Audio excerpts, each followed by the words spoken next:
नमस्कार जी। गुरु नानक आयुर्वेदिक क्लिनिक से मेरा नाम परविंदर सिंह है। आज हम मिलेंगे श्रेयांश के पिताजी से। 3 साल उम्र है, जो कि 6 महीने हमारे यहाँ पर हो गए ट्रीटमेंट करते हुए। हाँ जी, नमस्कार जी। नमस्कार। क्या नाम है आपका? मेरा नाम विजेंद्र सिंह है। विजेंद्र सिंह जी। लड़के का नाम श्रेयांश चौहान। श्रेयांश चौहान जी। हाँ जी, बताइए, आप हमारे पास आए थे। मैं जब आया था यहाँ पे तो मेरे बच्चे को ऑटिज्म था, ADHD था, हाइपर एक्टिव रहता था, आई कांटेक्ट नहीं था, बात में कुछ समझ में नहीं थी, उसे कुछ भी समझता नहीं था कोई चीज़ भी।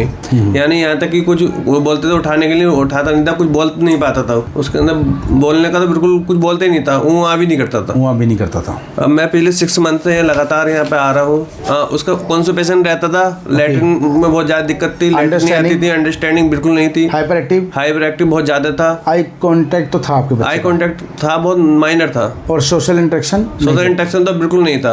आप हम किसी शादी में नहीं ले जा सकते थे, कहीं भीड़ भाड़ में देख कर बहुत रोता था वो। अब आज की डेट में वो 98% ठीक हो चुका है और हाइपर एक्टिविटी बिल्कुल। कितना? 98%? हाँ, 98% ठीक हो गया है। सुन रहे हैं? 98% सुन रहे हैं मैम?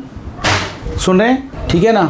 98% ठीक हो चुका है। अब वो स्कूल भी जाता है, भीड़ भाड़ इलाके में भी जाता है, लोगों से मिलता भी है, खेलता भी है बच्चों के साथ। अब कोई भी बात करते है उसका जवाब देता है और 98% वो ठीक हो चुका है।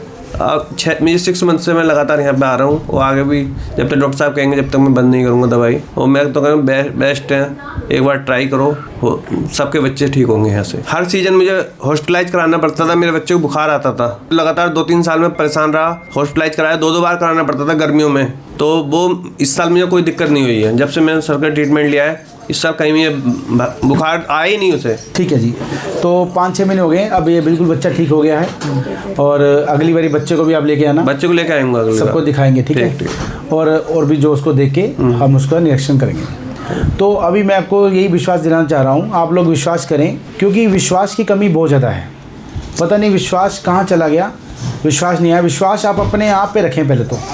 जब अपना मूल आप पहचानेंगे ना, अपने आप को पहचानें। गुरबानी कहती है मन तो ज्योत स्वरूप है। जो मन है ना, वो हमारा ज्योत जो हमारे परमात्मा की ज्योत अंदर चल रही है। तो अपना मूल पहचान, तो अपने आप को पहले पहचाना। आप लोग अपने आप को पहचानो, आप कहाँ पर हो और कैसे भगवान ने आपको जीवन दिया है, पंच महाभूत ने कैसे आपको जीवन दिया है, और ऐसे इस जीवन को कैसे हमने व्यतीत करना है उस सिखाए हुए रास्ते में जिन्हें आपको इसको बनाया है। तो उसका अपने विश्वास करेंगे। आपको अपने आप को पहचाना नहीं है अपने आप। अगर आप अपने आप को नहीं पहचानेंगे तो आप भटकते रहेंगे। अभी मैं आपको वाकया बताऊंगा।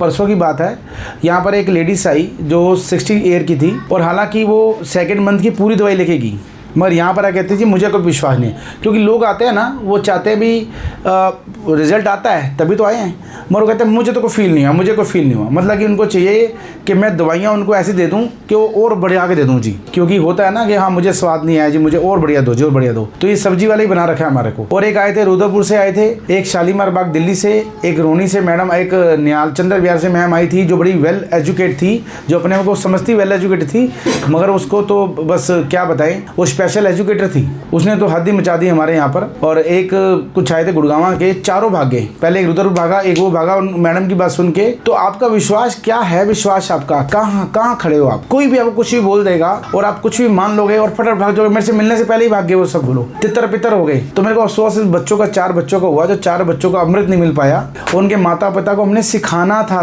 था, एजुकेशन देनी थी, सिखाना ये था कि उनको डॉक्टर बनाना था हमने। ना हम आपसे 1 रुपये ले रहे हैं, ना कह रहे हैं हमसे दवाई लो, हम आपको सिखा रहे हैं। हमने ट्रीटमेंट छोड़ दिया, माता पिता ट्रीटमेंट करेंगे, हम माता पिता को डॉक्टर बना रहे हैं कि वो एजुकेशन हमसे ले लें और उस एजुकेशन लेके एक नया जीवन शुरू करें, ताकि आपके बच्चे ठीक हो सकें और सही जगह से जीवन कर सकें। कुछ ना कुछ कमी आपकी रही है जो इस हालत में पहुंचे हैं ना, कुछ ना कुछ आपकी कमी ली है आपको। अगर आपको नॉलेज होती ना, तो आज आपके बच्चे बीमार ना होते, बिल्कुल बीमार ना होते।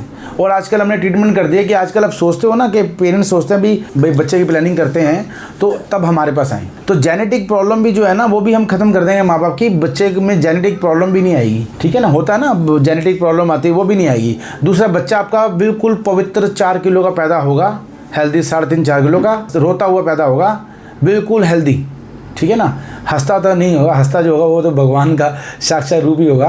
तो रोता हुआ पैदा होगा, हेल्दी सिम्टम होंगे। और फिर हम उसको बचाएंगे कि बच्चे को संभालना कैसे है, और घर में ही संभालना है आपने, और कहीं लेके नहीं जाना। हम आपको एजुकेट करेंगे, आपको डॉक्टर बनाएंगे, और उस भगवान की जो मूल है, जो वो समझाएंगे कैसे मूल है, उस बच्चे को वैसे पवित्र रखना है। और 120 साल तक पवित्र जिएगा, ना बुखार होगा, ना सर्दी होगी, ना खांसी होगी, जैसे भाई साहब बता रहे थे। हमारे बच्चों को कोई सर्दी, खांसी, निमोनिया और जितनी भी ये प्रॉब्लम है, वो कोई प्रॉब्लम कॉन्स्टिपेशन की, लूज मोशन की, और जो कि यूरिन में इन्फेक्शन या ये छोटी बड़ी चीज़ें चलती रहती हैं, ये कोई भी प्रॉब्लम नहीं होती है। हमारे बच्चों को बुखार तक नहीं चढ़ता है। तो हम सिर्फ एजुकेशन दे रहे हैं, और ऑनलाइन भी देते हैं। इस तरह आप दिखा दीजिए, ऑनलाइन भी देते हैं, आप घर बैठ के भी ले सकते हो। आप सिर्फ अपना कीमती समय निकालें और हमसे सिर्फ एजुकेशन लें, तो जो हम गलत काम कर रहे हैं ना, वो गलतियों से हम दूर हो जाएं, और हमारे पास एक परमात्मिक ज्ञान आ जाए कि हमने इस बच्चों को कैसे देख रख रखना है। ठीक है ना। तो अब दूसरा फीडबैक लेंगे इनका। हाँ जी, अस्सलाम वालेकुम जी। क्या हाल है भाईजान, क्या नाम है? मेरा नाम नदीम अहमद है। मैं नदीम अहमद। कहाँ से आए हैं भाईजान? मैं यूपी जिला हापुड़ से हूँ। हापुड़ से, वेरी गुड। हापुड़ से वहाँ पर गुरुद्वारा भी है ना, ओला? जी, तहसील पे ही है वो जो अपना गुरुद्वारा है, बोरा साहब। जी। तो हम जाते रहते हैं, बहुत हमारी श्रद्धा है वहाँ पर, तो हापुड़ जाते रहते हैं। तो आप बताइए कि बच्चा, आप आए थे, बच्चे का पेट कैसा था? पेट खराब था इसका, पहले 2-2 दिन में पोटी करती थी, अभी ठीक है। और ठीक हो गया 1 महीने में? जी। ठीक है। और स्मेल आती थी पेट में से? हाँ जी, स्मेल आती थी। और यूरिन में स्मेल आती थी? आती थी, अभी नहीं है। अभी नहीं, वेरी गुड। देखो आप सोचने की बात है, जैसे आपके घर में कूड़ादान है, कूड़ादान आपने रखा है अपने घर में, ठीक है ना। तो कूड़ादान में क्या होगा, अगर आपका अगले दिन कोई जमादार ना लेने आए तो क्या होगा? स्मेल आने लगी। बताओ भाईजान, क्या होगा? स्मेल आएगी। स्मेल आएगी, तो वो स्मेल यूरिन में आ रही है। अंदर की सड़न है, जो टॉक्सिन जो अंदर बन रहे हैं, जिस बीमारी से उपज होती है बीमारियां, तो अंदर सड़ रहा है आपका, तो वो सड़ना बंद हो गया, फ्रेशनेस आ गई, बच्चे को हल्कापन लगेगा। और जब तक अंदर कॉन्स्टिपेशन, कब्जी होगी ना, तो बेचैनी होगी। और बड़े भी होते हैं ना, जो बड़े जिनके लाखों करोड़ों रुपए हैं, और उनको कॉन्स्टिपेशन है ना, तो उनके लिए सारा जग की जो चीज़ें हैं ना, वो जीरो है उसके लिए, क्योंकि वो उनका मन ही सही नहीं है। अगर हम बीमार हैं या मन से या शरीर से, तो हमें कुछ भी चीज़ अच्छा नहीं लगेगा। तो इस तरह बच्चों को भी अच्छा नहीं लगता, चिड़चिड़ापन होता है। तो आप बताइए, फिट्स, दौरे आते थे बच्चों को अक्सर कब आते थे? रात को जब सोने का समय होता था 10 से 11 के बीच में। हाँ जी। उसी दौरान में इसको फिट्स आते थे। तो अभी शुरू में जब मैं दवाई लेकर गया, उस दौरान में थे, अभी 15-20 दिन से कोई फिट्स नहीं है। 15 दिन से कोई फिट्स नहीं आए? 15 दिन से फिट्स आने बंद हो गए।